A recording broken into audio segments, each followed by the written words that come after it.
Assalamualaikum anak-anak super di seluruh Indonesia.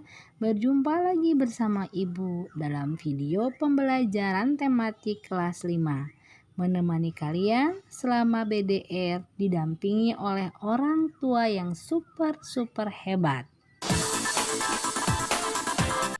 Video kali ini kita akan membahas tema 6 panas dan perpindahannya, subtema 3 pengaruh kalor terhadap kehidupan.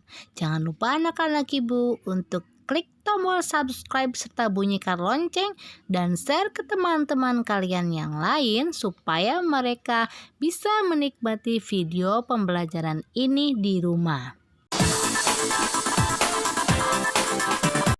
Anak-anak Ibu, selamat menyaksikan, pahami dengan baik videonya, dan tetap semangat meskipun belajar dari rumah. Anak-anak Ibu, mari kita perhatikan kegiatan sehari-hari berikut ini. Ada 2 kegiatan masak-memasak. Dua-duanya sama-sama menggunakan alat masak bernama wajan yang terbuat dari besi dilapisi aluminium. Kenapa memasak menggunakan wajan? Karena bahan pembuat wajan yaitu besi dan aluminium dapat menghantarkan panas dengan baik sehingga masakan yang dimasak cepat matang. Benda yang dapat menghantarkan panas dengan baik disebut benda konduktor. Contoh-contoh bahan konduktor lainnya dalam kehidupan sehari-hari adalah bahan-bahan yang terbuat dari besi, aluminium, dari emas, dari tembaga, dan dari perak.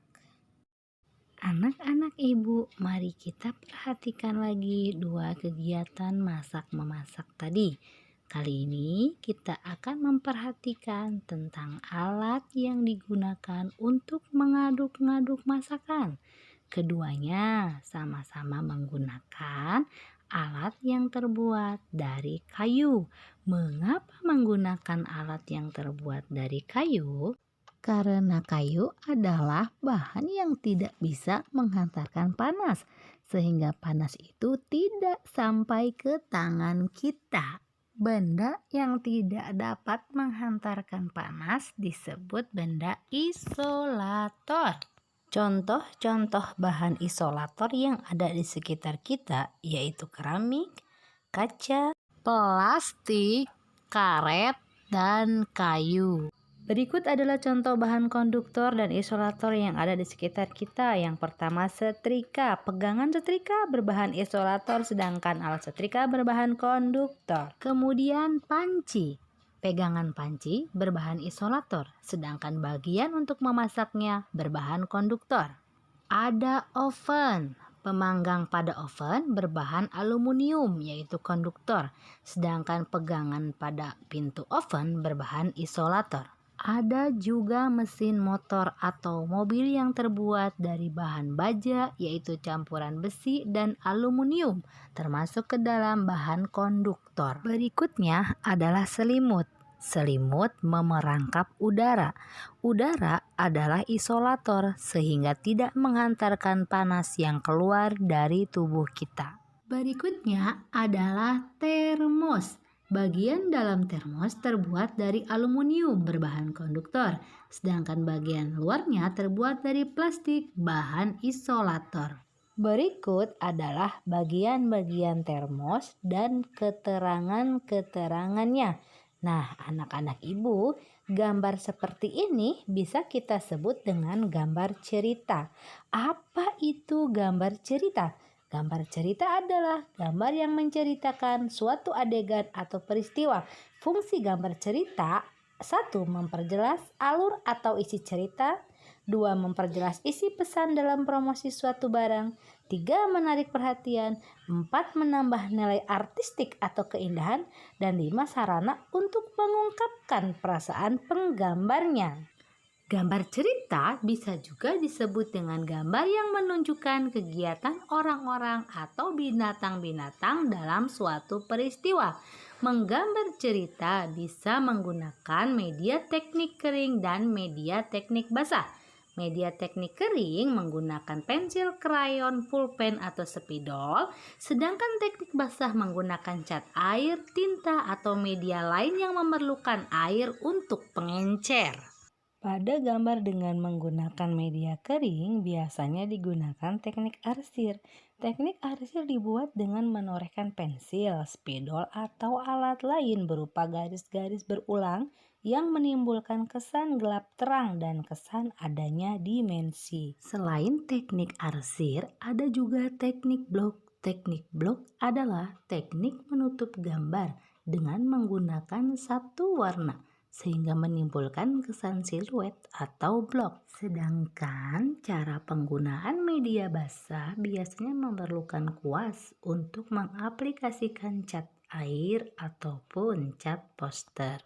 Teknik sapuan basah menggunakan bahan dengan campuran air di atas kertas.